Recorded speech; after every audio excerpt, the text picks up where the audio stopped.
A primeira vez que a gente pôde ter noção de toda a força devastadora do Titã Bestial foi durante a famosa Batalha de Shiganshina, onde ele fez um ataque devastador, dizimando tanto com o distrito quanto com a maioria dos membros da tropa de exploração que estavam lá prontos para dar a própria vida para defender as muralhas. Mas o mais insano é que, apesar de matar uma grande quantidade de pessoas, e esse que é um dos momentos mais tensos do anime, ele encara isso tudo como um simples aquecimento antes do jogo começar. Será que o Isayama é capaz de fazer com que alguém simpatize com um personagem tão frio e perverso como o Titã Bestial? É exatamente isso que a gente vai ver no vídeo de hoje.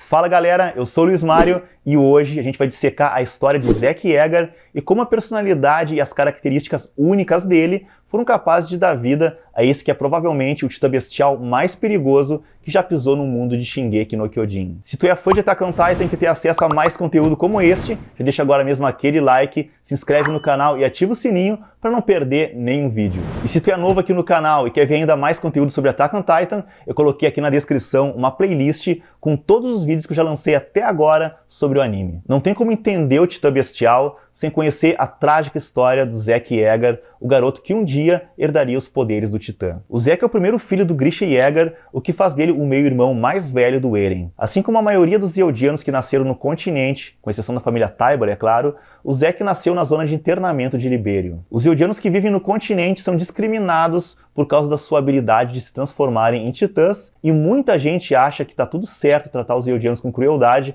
ou até mesmo matar crianças eldianas, já que eles não veem eles como humanos e sim como monstros, como se os marlenos não fossem tão monstruosos quanto. Só para ter uma ideia do nível de crueldade desse povo que se diz superior, quando Grisha era criança, a sua irmã foi levada e jogada para os cachorros para a diversão de um oficial marliano. Grisha provavelmente teria tido o mesmo fim se não fosse salvo pelo espião eldiano conhecido como Coruja. Graças a essas experiências traumatizantes, o Grisha acaba nutrindo um ódio gigantesco pelo governo marliano, o que é seguido pelo desejo de restaurar o Império Eldiano como uma forma de acabar com toda essa opressão. Para colocar seus planos em prática, ele se junta com outros eldianos que se sentiam da mesma forma que ele para formar o grupo que lutaria pela restauração eldiana. Nessa época, ele se casa com Dina Fritz, uma descendente da família real eldiana que não seguiu o rei Fritz para a Ilha de Parades. A restauração eldiana vê o rei Fritz como um traidor, já que ele abandonou o conflito com Marley e, como resultado, deixou o resto dos eldianos sofrendo sob a opressão do povo marliano. Por isso, os restauracionistas acreditam que, para que eles consigam restabelecer o poder do Império Eldiano, eles precisam recuperar o poder do Titã fundador. É dessa relação entre o Grisha e Dina Fritz que nasce o futuro portador do Titã Bestial, Zack Yeager. O Grisha não foi exatamente aquilo que a gente pode chamar de um bom pai. Desde o começo, ele via seu filho como o escolhido, aquele que iria guiar os eldianos para a vitória, ao invés de uma pessoa que poderia ter a liberdade de crescer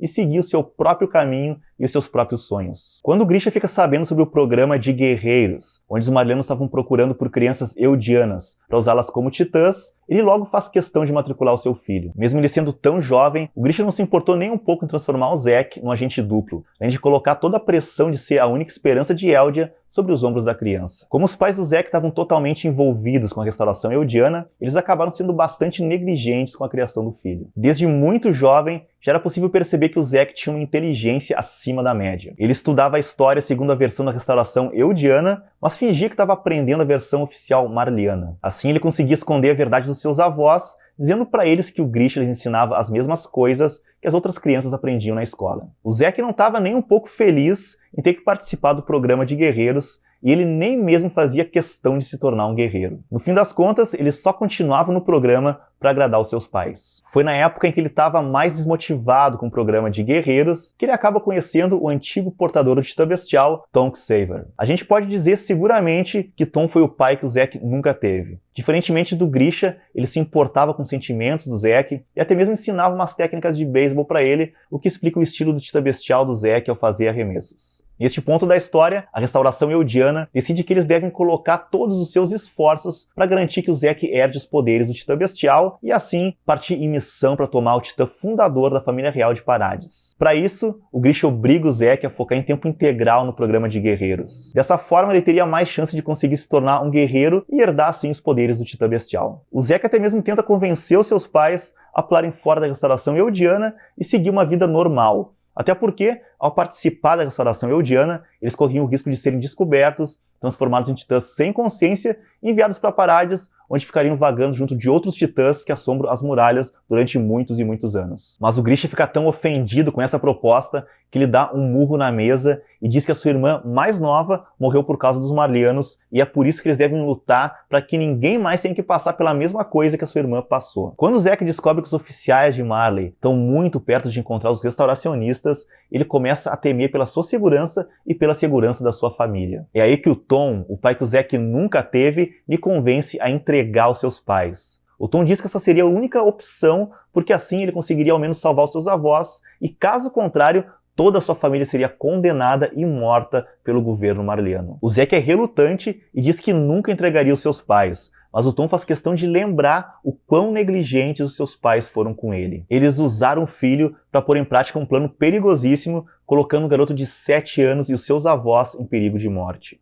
Tom convence o Zack que os seus pais não se preocupavam de verdade com ele, e assim o Zack acaba entregando seus pais para os oficiais marleyanos. Exatamente como o Zack havia alertado no passado, seus pais são levados para a Ilha de Parades. O seu pai Grisha consegue escapar, sendo mais uma vez salvo pelo Coruja, mas já sua mãe, infelizmente, não teve a mesma sorte. O tempo passa e o Zack acaba se tornando o guerreiro marleyano perfeito, o que eventualmente leva ele a ser o novo portador do Titã Bestial assim que acaba o tempo do seu amigo e mentor Tom. O Zack rapidamente cresce na hierarquia militar marleyana, chegando na mais alta posição que um Eldiano jamais sonharia em chegar no exército de Marley. O Zack acaba se tornando uma figura tão respeitada que até mesmo os oficiais que estão no topo da hierarquia militar têm uma grande consideração pelos seus conselhos e estratégias. O Titã Bestial do Zack é provavelmente uma das versões mais fortes que o Titã Bestial já assumiu. Diferentemente dos outros titãs, o Titã Bestial tem os seus poderes baseados em animais, não precisando ser necessariamente um primata, ou macaco, como diria o Levi, que nem a versão do Zack. Alguns portadores do passado conseguiam se transformar em titãs com formato de crocodilo, alce ou até mesmo titã voador. Apesar da gente não saber como era a versão do Titã Bestial do Tom, a gente sabe que ele não era útil em combate. Mesmo sendo portador do Titã Bestial, ele preferiu focar sua vida em pesquisar sobre os titãs ao invés de se envolver em combates. Bem diferente da versão do Zack, que é um dos titãs mais poderosos que Marley tem à sua disposição. Assim como o Titã Colossal é chamado pelos marleyanos de Deus da Destruição, o Zack também ganhou o seu codinome. Os oficiais de Marley lhe deram o apelido de Garoto Maravilha, que desnecessário. E ele também é conhecido como o guerreiro mais forte de Marley. Ele ganhou esse apelido porque o seu sangue real permite que ele tenha acesso a habilidades extras que outros guerreiros não têm. Assim como todos os titãs bestiais, ele consegue assumir a forma de um animal, e o formato de primata do Zack é excepcionalmente útil em batalha. Mas não é exatamente por isso que ele ganhou o apelido de Garoto Maravilha, mas sim por causa do poder proporcionado pelo seu sangue real. Ao injetar o seu fluido espinhal em outros Eldianos, ele consegue transformá-los em titãs obedientes a ele. O grito do Zack é o gatilho para que essa transformação aconteça. E como se ele já não fosse overpower o suficiente, ele também é capaz de usar a habilidade de endurecimento para proteger o seu corpo. Outra característica interessante é que o Zack tem um excelente controle sobre o Titã Bestial, que permite que ele consiga falar fluentemente mesmo quando transformado em Titã. Nenhum outro Titã consegue fazer isso, com exceção do Cart Titan, o famoso Titã Carroça, e em menor escala o Titã Mandíbula da Ymir. Assim, o Titã Bestial do Zack consegue se comunicar com os humanos e também dar ordem aos outros titãs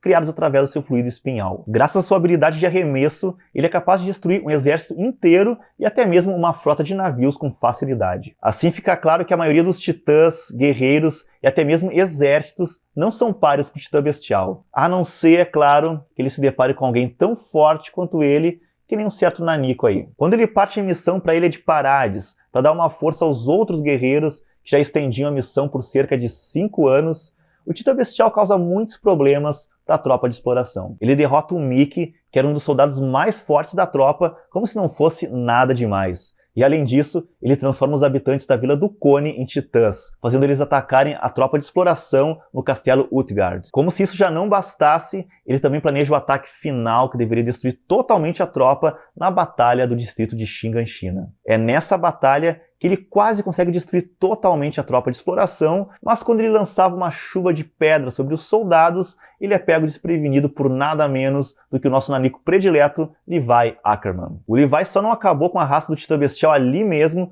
porque na última hora ele é salvo pelo Cart Titan da Pique. Antes de fugir, o Zack para dizer ao Eren, o seu meio-irmão, que eles dois são vítimas da lavagem cerebral feita pelo seu pai Grisha e que ele ainda voltaria para salvar o Eren. Na época dos acontecimentos da quarta temporada de Shingeki no Kyojin, o Zack tem 29 anos e ele tem menos de um ano de vida pela frente, já que a maldição da Ymir acaba limitando em 13 anos a vida dos portadores dos Titãs a partir do momento em que eles têm acesso aos poderes. Inclusive, já tem alguém na fila esperando para receber os poderes do Titã Bestial, e nesse caso é o guerreiro marliano chamado Colt. Durante a batalha do Forte Slava contra a Aliança do Oriente Médio, o Zack sente a morte de perto mais uma vez ao se deparar com a artilharia anti-titã do inimigo. Se não fosse pela intervenção de última hora do titã blindado do Reiner, é bem provável que o Bestial não teria sobrevivido para contar a história. Mesmo com todo o poder destrutivo do Titã Bestial, o Zack reconhece que até mesmo seus poderes já começam a ter dificuldades de fazer frente ao avanço tecnológico das nações rivais. Neste ponto da história,